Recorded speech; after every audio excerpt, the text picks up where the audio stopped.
are no longer safe, even wherever. Even those of us who are in Lagos, we are being skeptical of what is going to happen, either today, tomorrow, or next.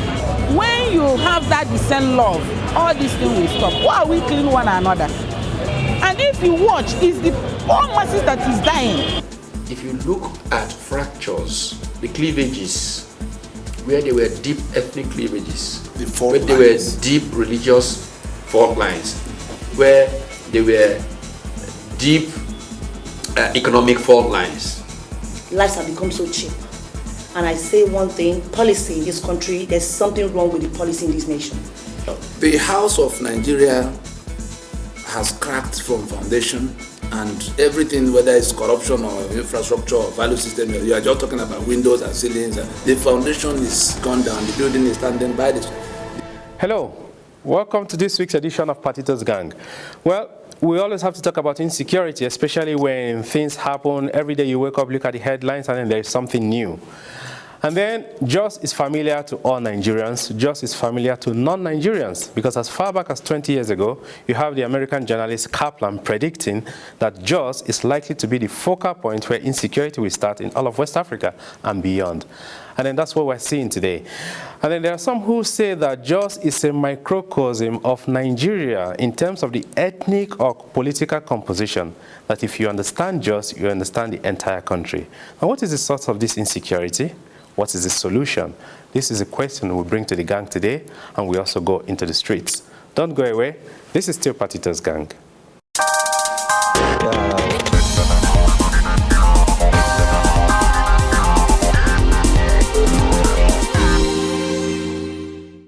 There has to be a kind of a roundtable discussion, something like a sovereign national conference, where everybody will have to say its own mind, where we can reach an agreement and how to move forward. Because if the president continues in this way, the problem will persist. Because people are no longer safe, even wherever. Even those of us who are in Lagos, we are being skeptical of what is going to happen, either today, tomorrow, or next. We are only praying that God will help us to put a stop to it. A way to start is to reorganize the security system. Bring in people who are committed, equip them, like the JOS Own, which came up yesterday. How can 400 people dressed in military uniform, military fatigue, with vest, bullet vest, and come up with that? They're simply picking up that in an area that has been under focus for some years now. Insecurity is where the president of this country will pick one person, 2, 3, 4, 5, 10 of them, and make an example. Insecurity will go. And when they put the appropriate security officers in the National Security Council, they will do better. When the head of state holds 1, 2, 3, 4, he knew them. Insecurity will stop. When you have that decent love, all these things will stop. Why are we killing one another? And if you watch, it's the poor masses that is dying. Is it not because of money? Killing. Because they know what they are enjoying in that place. Why can't they have peace? Why can't they join together and leave the gentleman to rule?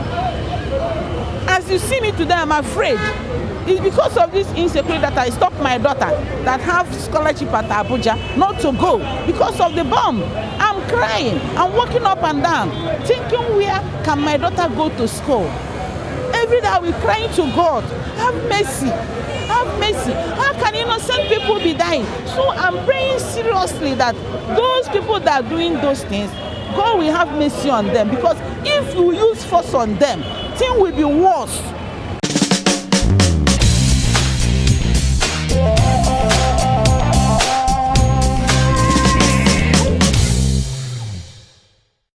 We are back. Welcome to Patito's Gang. On today's edition, we're looking at insecurity. When you talk about JOS, many things come to mind. Kaplan was prophetic enough many years ago to indicate that JOS would be the flashpoint of the situation in this part of Africa. And then looking at JOS, in a sense, is a microcosm of Nigeria, in the sense of the composition, ethnic composition, political composition, and then usually what turns out to be the sources of the conflicts you have in JOS. So in a sense, when you understand JOS, you understand Nigeria. And then the insecurity seems to be spreading. When we talk about the north, I mean, we would say, okay, the issue of Boko Haram is in the north, come to Lagos and invest. Or it's far away, but then we realize that insecurity is spreading little by little, little by little, and it seems that nobody is getting a hand on it. So, the gang is here today to discuss this issue of insecurity, starting with Jos and then many other places. Gang, welcome. I think it's probably appropriate that sitting to your right are two Jos people. Somebody who was born in Jos, primary, secondary, university, somebody who was baptized in Jos, started life. So perhaps, the truth of the matter needs to be borrowed into from an experiential perspective. So maybe Mrs. Bora can give us a lead-in. Exactly. Why is Jos the way that you it do is? have relatives in Jos at the moment. My mom lives in Jos, my family lives in Jos. I went to primary school, secondary school, university in Jos. Back then, Jos was known to be a very peaceful place, a place of tourism. People loved, in fact, we had a lot of tourism in Jos. Yeah, because we had, actually, we had dams, forests, we had the parks, we had a beautiful museum in Jos that people looked forward to, coming to, but a lot of white people too in Jos. It was so peaceful. Because the altitude makes Jos a very cool place, one of the most attractive places for What went wrong? Honestly, I left Jos some years back, and while I was in Jos, the only crisis I noticed then was in Bauchi then. There was a problem, religious crisis in Bauchi, and it didn't spread to Jos. But recently, we're hearing that Jos has become a place of murder. I'll call it murder, where they bury lives. Like Prof said earlier, before we came on set, that lives have become so cheap. And I say one thing, policy in this country, there's something wrong with the policy in this nation. If, like we just heard yesterday, if a senator in this country can be murdered, I call that murdering. I believe nobody is safe. Not even those in authority, not even the president is safe. If these same people have opportunity, they will kill everybody. But I want to ask a question, who are behind them? Well, I think to put it in perspective, for many years, life was serene and wonderful in Jos, but the truth of the matter is the signals go back to before independence. One of the first pogroms in this country was in Jos before independence, and then in Kano. Because it's in Jos you've always had this issue of settler versus indigenous. Yes. Yeah. So but it wasn't there was a major killing of non-indigenous Igbos. Let's be very specific. In the 50s in Jos. Yes. Oh yes, major one. Yes. And then it continued with the problems of other settlers from further north and all of that. So it is not by accident, and it just shows how people who think can predict. You don't have to be so-called seer. If you just think, you can see where things are going, which is why I'm depressed by the Nigerian condition. Because most of these things that are happening, everybody's screaming about, 15, 20 years ago, I said would happen. In the case of Jos, Robert Kaplan is an American journalist. He'd written about, covered the Balkans, and wrote a book in the Balkans about what will happen after Tito. And it came to pass almost like prophecy. Covered West Africa, the civil wars in West Africa, Sierra Leone, and he wrote this book, The Coming Anarchy. And his perspective was that if you look at fractures, the cleavages, where there were deep ethnic cleavages, where there were deep religious fault lines, where there were deep economic fault lines, in his analysis, it all aggregated around a city in Nigeria called Jos, as the point from which West Africa could fall into anarchy. And this was before, that was when Jos was the peaceful, serene place he was talking about. But a foreigner analyzing things had seen these cracks long time before.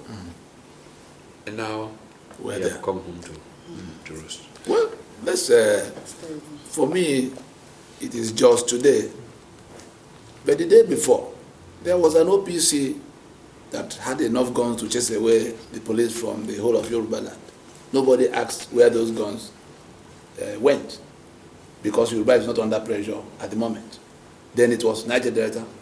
Then Masob went flying Biafran flags over 11 states and all of that. And Boko Haram has just joined. We're saying that something is brewing all over the place. And just like Kaplan's prediction looks like about to happen in full, remember the American intelligence report that talked about Nigeria that will go this way and that way. I tell you, there was a Nigeria that was our project that was thrown away in the mid-60s, and since that time to now, the Nigeria that is in place is no longer our project, and it's manifesting here and there, because I happen to have been, intricately involved in one major initiative of arresting this matter. In Pronaco, Prof was there, he chaired some of the sessions, where we were looking at the various boiling points across the country to see whether we could reassemble Nigeria and recommit to it. And what came out from there was something between the two sides who are quarreling now on how that place could become something that will contain the two sides. Nobody has touched it. Rather, billions have been and trillions have been budgeted to go. It's not a security matter at all. Security is the least of all the concerns. So you talk about recommitting ourselves to a Nigeria Yes. that was so in the 1960s. Yes. There are some who even question the Nigeria existence pre-1960. I mean, you've been talking a lot about the Constitution, Yes. and then now you mentioned several groups. You mentioned OPC, the Yoruba, Masob, the Igbo, Niger Delta, the Ijaw. Men. It would therefore seem that there are Boko. more serious underlying issues. Yes. Because at the end of the day, you seem to have peace, and then suddenly It bursts from one corner. so, what is the problem? I mean, it's these are political issues. The Nigeria, let me just land somewhere. The Nigeria we have in place now is a dummy. It's a Nigeria that is being challenged from all sides in terms of the actual, vessel in which we all have to travel. What OPC did in the time they were doing it was to challenge the definition of Nigeria in the Yoruba space. Masob have been doing that out there. Ment was doing that. The same thing. Boko Haram actually went one further to say that they want the current constitution abrogated. You may think they are lunatics, but I know that we had almost 14 or so of the organizations that now collapse into all of the nonsense going on there in the Pronaco conference, where they came to tell us what their pains were. And they saw the answers we provided. And they told us on the floor of the conference that they were going home to wipe off those elders who deemed it fit to send their own children. Sorry, one question, Yes. so that we are sure we're on the same page. Yes. You mentioned OPC, Masob, Yes. the Niger Delta people, and Boko Yeah. Haram Yes. all in one breath. Yes. Are you saying they're all political organizations, including Boko Haram? Yes, they are making a statement. If the day Is Boko there Haram a face? descent- Is there a face? Because you can put a face behind the other groups. Can you put a face behind Boko Haram? there were people who threatened to make Nigeria ungovernable if somebody, National Security Advisor said so in Asaba the other day. People was calling for his head. We'll be back to this point. There are faces to them. We'll take a break now. When we come back, we'll continue looking at this issue of insecurity. Don't go away. This is still Patitos Gang.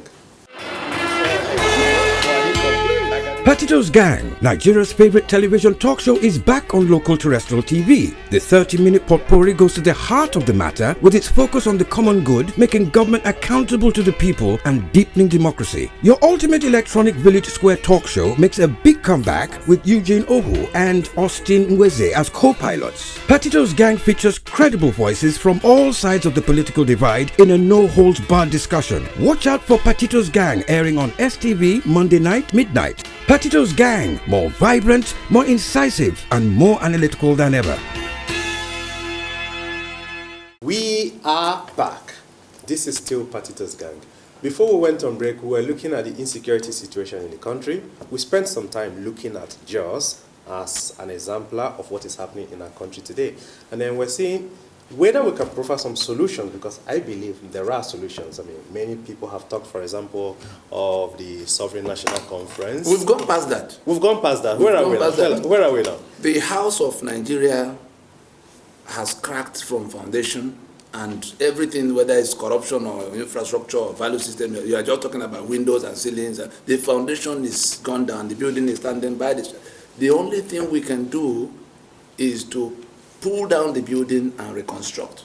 We can reconstruct it together to resume a Nigerian union, or we reconstruct it along the lines of cohesive. And we have, if you call a meeting today of Nigeria, the goodwill, because whatever we're going to do together, there should be goodwill.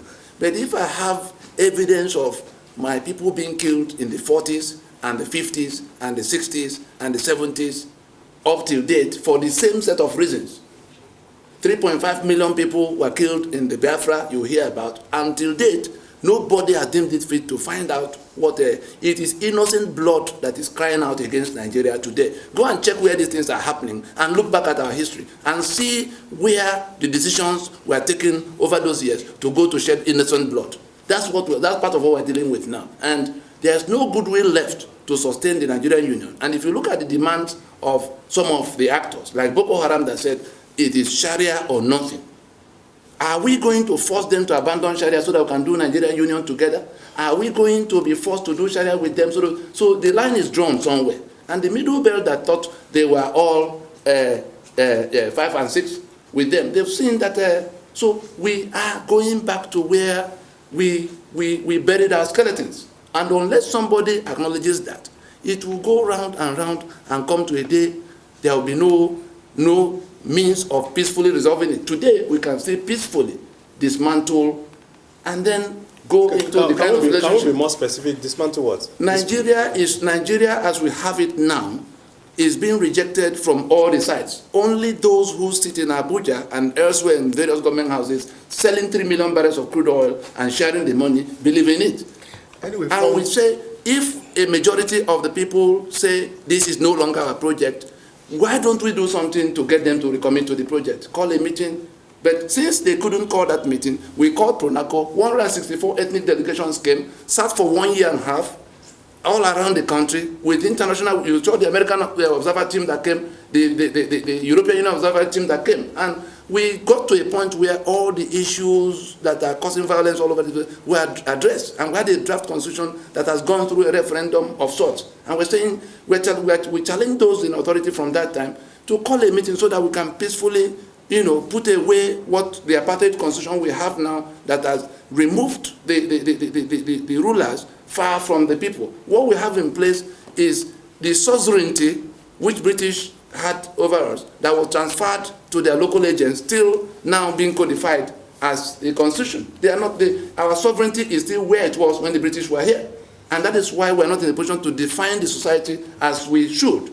Somebody will sit in Abuja and say he's the one to decide for me how I do all my things. There's no other country in the world. So the Nigeria we have in place now, 3/4 of the people are not committed to it. I went to court in 2007, and if you have a case in which a Nohoro that moved the motion for independence is in court saying that the union has been replaced by a dummy in court. Shoyinka is a plaintiff in the case. Ojukwu was a plaintiff in the case. Sisi Ono was a plaintiff in the case. Bishop Boniki is a plaintiff in the case. Those both Asari Koba and Wazurike are plaintiffs in the case. Because we are trying to give Nigeria an opportunity to peacefully resolve those matters like South Africa did from 1990. They accepted that the apartheid constitution, which had created a society that was upside down, will have to go. It was from that point that they went into a sovereign meeting that lasted up to 1994 when elections were conducted on a new basis. This very constitution is not able to sustain Nigeria for another 1 year because everybody is doing their best to bring it down. Hello, from an optimistic viewpoint, I would say the answer to all this is still the Sovereign National Conference. Because when I look at the other option, it is not something that is palatable, especially for the future of the Nigerian youth. When I watch films like the Hotel Rwanda and I saw all what went down in that kind of film, I wouldn't want a situation where Nigeria would degenerate to such a situation, because the spillover effect alone on the African continent alone, it will take decades before we can be able to sustain it. So I still believe that the Sovereign National Conference is still the solution to all these problems. But it now depends on whether the government has the political will to be able to administer it and to be able to enforce that all the resolutions at such a conference will be made to bear on the Nigerian populace. The PRONACO conference was held, and till now, all the resolutions were left hanging on the table, and till now, nothing has been done about it. But in the meanwhile, people are being killed every day around Nigeria. How are we going to solve this problem? Exactly. I mean, look at Jos, which we earlier said was a place of serenity. You can't, I've heard frightening things about what's going on in Jos from people who are credible. A bishop of one of the churches said to me at a meeting in Europe, I was in Greece, and there was a bishop from Jos there, that, you know, the barbarism has reached a point where people kill others and eat their flesh in Jos. You know, as part of the vendetta, vengeance, it's unbelievable. You kill another person, and cannibalism actually takes place. And if he wasn't a bishop, I would not have believed him. But you know, how can we descend from humanity? You know, there's a question that comes up here, which is not far from the same issue of accountability. I get the sense oftentimes that there is a face can be put behind these crimes. That it is even possible that the government of the day knows the perpetrators, or at least the paymasters of the perpetrators. Perhaps there is a lack of political will to prosecute them.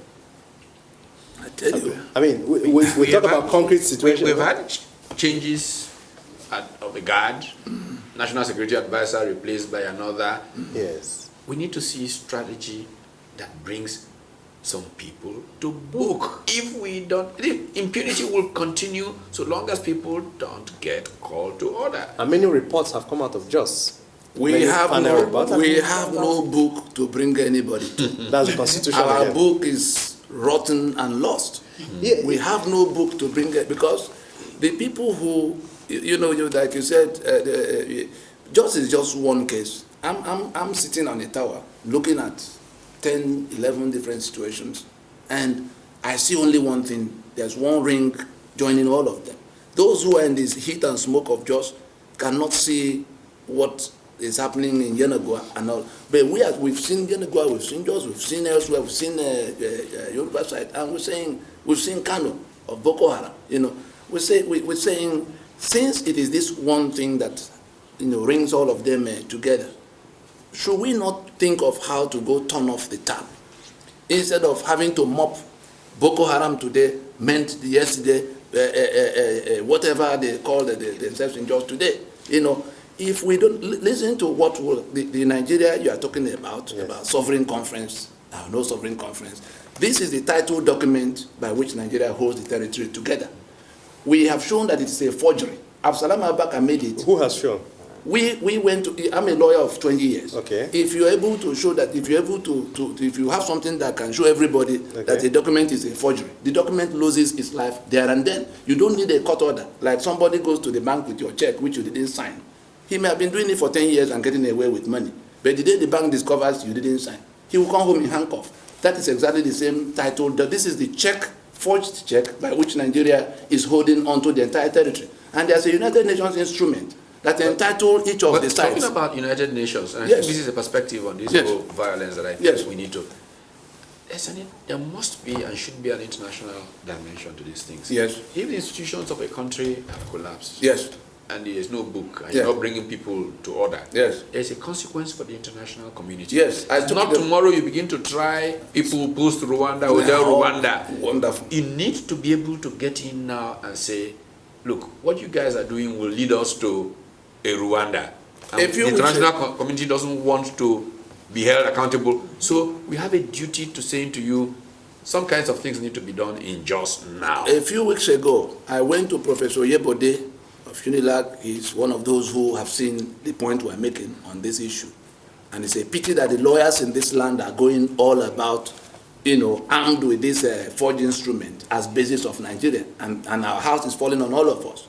Now, I went to Yebode to say, is there no way we can go back, because he had worked in so many of the commissions that take care of this kind of matters, that there must be a point at which the international community will accept that this country is not able to help itself anymore. That is, whether the government of that country accepts it or not, it must be the realities on ground that will guide what they could come in to do. Look at what's going on in Syria. and somebody is having to kill no less than 200 of his citizens to remain in power for every day, and then nobody is able to do because it's a sovereign country. We have descended into this situation. The Nigerians have a lot to do. I believe in a new Nigeria, because my breed of generation of youth, because I'm a youth leader, yes, I believe that we can have a new Nigeria. But the ball depends on Nigerians. We spent 10 years. We spent 10 years of our valuable time. Let's make a point. I see a beautiful Nigeria. Yes. I see a glorious Nigeria. Yes. But Nigeria makes all of us. Yeah. If we can put hands together and say no to things that are happening in this nation, I believe things will stop. But if we all keep quiet and we are talking, nothing will happen. Nigerians must rise up. We don't need foreigners to help us. We have people in this nation that can rise up and bring about a change. We stood That up. is my belief. We stood up, called a meeting of all their groups. At the time we convened Pronacos, there were 23 organizations carrying arms who have become fed up with Nigeria to the point of... But Nigeria will change. But we called them, listen, work together. We brought everybody together and we persuaded them to keep their arms aside so that we could build a new Nigeria. We have the architecture of that new Nigeria, and since 2006 to now, we're talking about 6 years.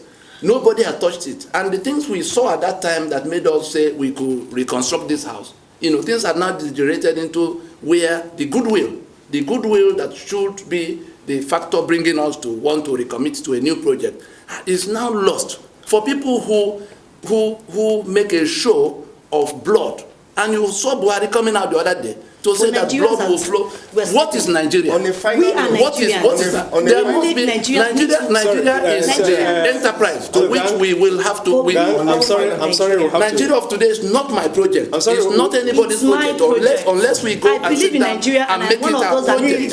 It's no longer our project. We want it to be our project. It would seem to me that the two of you want to believe in Nigeria. One believes that there is hope. Another believes that we should tear it down and so reconstruct. that they can like reconstruct. A house that has to be brought down and reconstructed. If you continue to patch it, a day will come when it will collapse on you. And we are already taking steps to make sure it doesn't collapse on us in our own part. Fantastic. So, on this note of a new Nigeria, whichever way it comes, we hope in a bloodless way, we'll end this session of Patitos Gang. Don't go away. This is still Patitos Gang.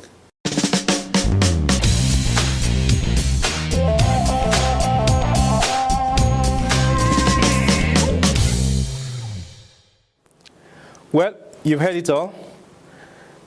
Some would say that, well, it's not proper to focus attention only on Jos, because what happens in Jos is happening all over the country. And then many people are withdrawing their investments from our great country. Solutions are being proffered.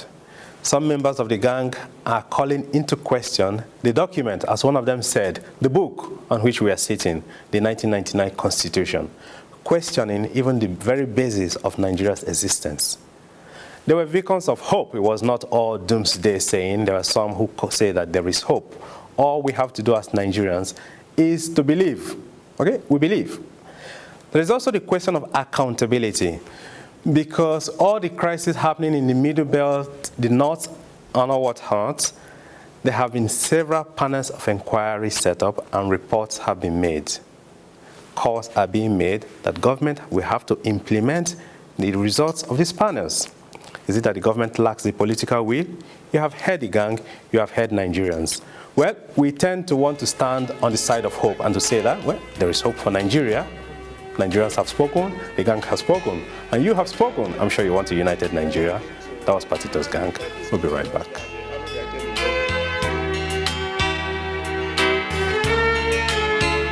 It seems as if no one is in control.